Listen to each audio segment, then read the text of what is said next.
them. For more on the debate over the filibuster, we turn to Adam Jentelson, the executive director of Battleborn Collective, a progressive communications firm, and former advisor to Democratic Senate Majority Leader Harry Reid. And Brian Darling, senior advisor to Navigators Global, a conservative communications firm, and former advisor to Republican Senator Rand Paul. Gentlemen, thank you. Let me just jump right into this important debate. Adam, why should the filibuster change? Well, the filibuster, Lisa, as you said, has changed a lot over the years. And in today's Senate, it has gone from what most Americans think of when they think of the filibuster, when they think of perhaps Jimmy Stewart standing on the Senate floor giving a long speech, into a more refined tool of obstruction that simply allows a minority of senators who may represent as little as a quarter of the population to block the majority from acting on centrist common sense policies. So if the filibuster ever served a useful purpose, it is mutated far beyond what the framers ever envisioned and become a tool purely for obstruction. I think that's what you're seeing in the Senate today. And that is why it needs to either be reformed dramatically or gotten rid of altogether.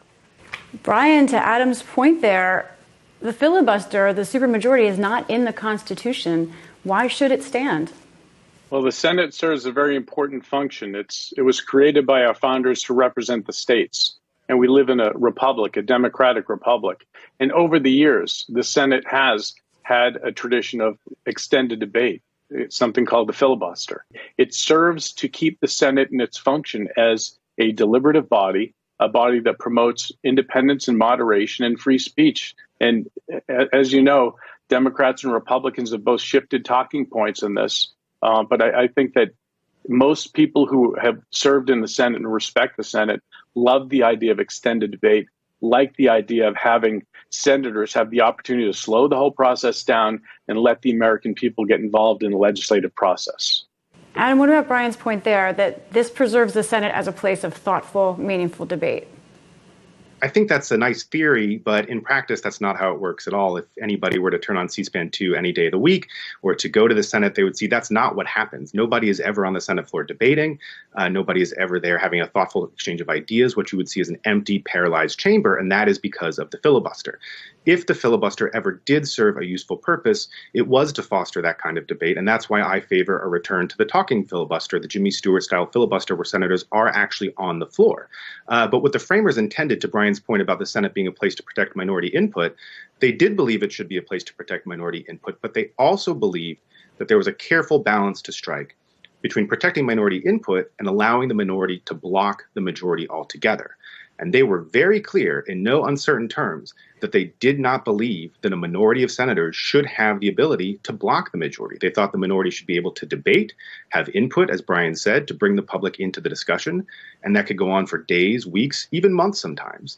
But when push came to shove, at the end of the day, the issue at hand was supposed to come up for a simple majority vote, as it did for 200 years in the Senate.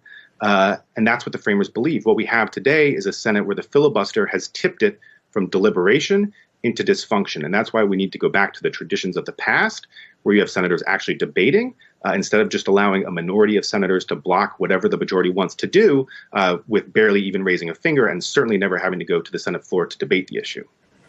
Brian, I want to get to that idea of how the Senate functions, which is really how our whole government functions, and the filibuster. You know, let's look at a graphic over how the filibuster has been used. Measured by cloture votes, you can see that its use has really exploded in the past couple of decades.